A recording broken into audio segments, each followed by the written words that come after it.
날마다 쓰는 나의 신앙일기 TV 데일리 큐티 나무양기입니다. 오늘은 고린도후서 1장 12절에서 14절을 묵상하겠습니다. 우리가 세상에서 특별히 너희에 대하여 하나님의 거룩함과 진실함으로 행하되 육체의 지혜로 하지 아니하고 하나님의 은혜로 행함은 우리 양심이 증언하는 바니 이것이 우리의 자랑이라.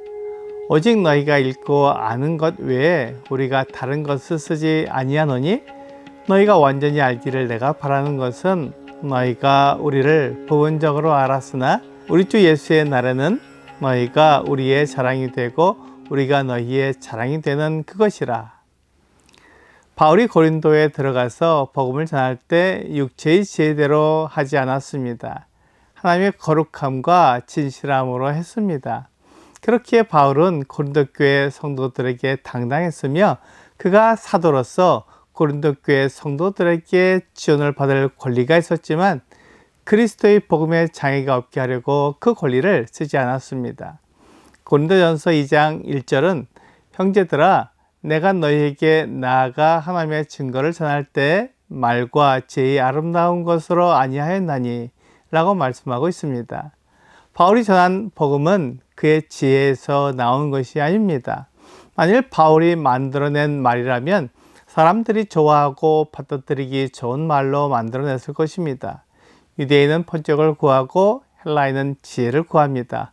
많은 이단들이 이렇게 사람들을 유혹하고 사람들이 받아들일 내용으로 꾸며서 말합니다. 이 말을 들은 많은 사람이 유혹에 넘어가 이단에 빠집니다. 바울이 전한 복음은 유대인들이 구하는 표적이나 헬라인들이 원하는 지혜로운 것이 아니었습니다. 그 복음은 하나님이 하신 일을 있는 그대로 전해 주었습니다. 그래서 거룩하고 진실하다고 말한 것입니다. 그리고 복음의 내용은 하나님의 은혜를 전해주고 있습니다. 은혜란 자격이 없는 자에게 베푸시는 하나님의 호의입니다. 그러니까 사람은 하나님의 호의를 받을 아무런 자격도 없었습니다. 그런데 그 사람에게 하나님의 호의를 받을 수 있는 기회가 주어졌고 그 길이 마련되었습니다. 이것이 은혜입니다. 사람이 노력하고 애쓰고 거룩하게 살기에 하나님의 호의를 받게 하신 것이 아니라 전혀 자격이 없고 오히려 하나님과 원수되었지만 하나님이 일방적으로 은혜를 베풀어 주셔서 하나님께 나아갈 수 있는 길이 마련된 것입니다. 이러한 복음을 전했기에 고린도 교회 성도들이 믿고 구원받게 된 것입니다. 하지만 바울이 전한 복음이 하나님의 말씀에 맞지 않으며 올바르지 않다고 거짓 교사들이 바울을 송사했습니다.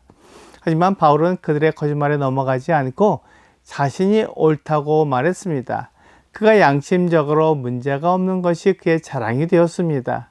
바울은 고린도 교회 성도들이 읽고 안 것 외에 다른 것을 쓰지 않았다고 말합니다. 바울이 말한 진실성을 의심하는 성도들이 있었던 것입니다. 하지만 바울은 양심에 거리낌이 없었기 때문에 와서 보라고 말했습니다. 바울을 의심하는 사람들이 바울이 다른 생각을 가지고 편지를 썼으며 그 편지 내용과 바울의 삶은 다르다고 말했습니다. 하지만 바울은 조금도 흔들리지 않고 오히려 고린도 교회 성도들에게 그의 삶을 살펴보라고 말했습니다. 그가 다른 의도를 가지고 고린도 교회 성도들을 속였는지 그의 삶이 그가 말한 것과 다른지 확인해 보라고 말했습니다. 그만큼 바울은 그의 말과 행동이 일치했으며 만일 그렇게 하지 못했다면 그만한 이유가 있기 때문이었습니다. 바울도 사람이기 때문에 장래에 어떤 일이 일어날지 알지 못했습니다. 그렇지만 고린도 교회의 어떤 사람들은 바울이 말한 것을 지키지 않은 것은 그가 다른 생각을 가지고 있기 때문이라고 말했습니다. 이에 대해 바울은 자신을 증명해야 했으며 자신이 결코 다른 생각을 가진 사람이 아니라고 말해 주었습니다. 바울은 고린도 교회를 세운 사람입니다. 그리고 그들에게 아무 짐도 지우지 않았습니다. 그것이 바울에게 자랑이었고 그가 깨끗한 마음으로 그렇게 한다는 증표라고 말했습니다. 하지만 고린도 교회 성도들 중에는 그것이 오히려 바울이 사도가 아니라는 증표이고 바울이 자신이 없기 때문에 사도의 권리를 사용하지 못한다고 말했습니다. 이에 대해 바울은 마음이 아팠고 그들에게 심긴 의심을 풀어주는 것이 필요한 것을 알았습니다. 고린도후서 5장 10절은 이는 우리가 다 반드시 그리스도의 심판대 앞에 나타나게 되어 각각 선악간에 그 몸으로 행한 것을 따라 받으려 함이라 라고 말씀하고 있습니다. 바울은 모든 그리스도인이 그리스도의 심판대 앞에 서서 선악간에 그 몸으로 행한 것을 따라 받게 된다고 말했습니다. 우리가 그리스도인이라도 육체를 가지고 있기 때문에 실수하고 잘못할 수 있습니다. 그리스도의 심판대에서 우리가 한 모든 일에 대해 심판을 받게 됩니다. 우리가 예수 그리스도를 하나님의 아들로 믿기 때문에 지옥, 영원한 풀못에 던져지지는 않지만 우리가 행한 것에 따라 심판을 받게 될 것입니다.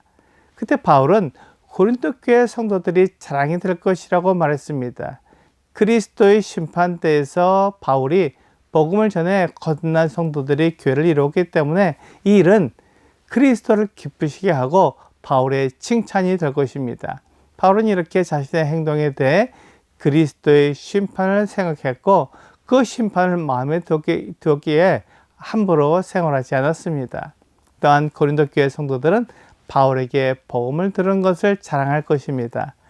사람들은 자기를 자랑하고 자기가 인정받기 위해 어떤 일을 하기에 고린도 교회 성도들이 다른 사람에게 복음을 들었다면 이런 것이 섞일 수 있었지만 바울은 깨끗하고 거룩하게 양심적으로 복음을 전했기에 고린도 교회 성도들은 바울을 자랑할 것입니다.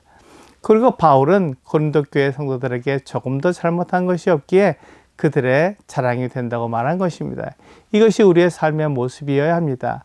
우리도 복음을 전할 때 나를 자랑하거나 나를 높이기 위해 전하지 말아야 합니다. 오늘의 적용 질문을 보겠습니다. 성도를 향한 마음은 변하지 말아야 합니다. 나를 오해하거나 불편한 성도에게 동일한 마음이 둬야 합니다. 그들에게 다가가려면 어떻게 해야 하는지 생각해 보세요. 바울은 고린도 교회 성도들이 의심을 가지고 그를 대했지만 그는 고린도 교회 성도들을 자랑할 것이고 고린도 교회 성도들도 바울을 자랑할 것이라고 말했습니다. 바울은 그렇게 고린도 교회 성도들을 미워하지 않고 사랑으로 대했습니다. 오늘 바울이 고린도 교회 성도들을 사랑한 것처럼 우리도 교회 성도들을 사랑하는 여러분과 제가 되기를 주 예수님의 이름으로 기도합니다.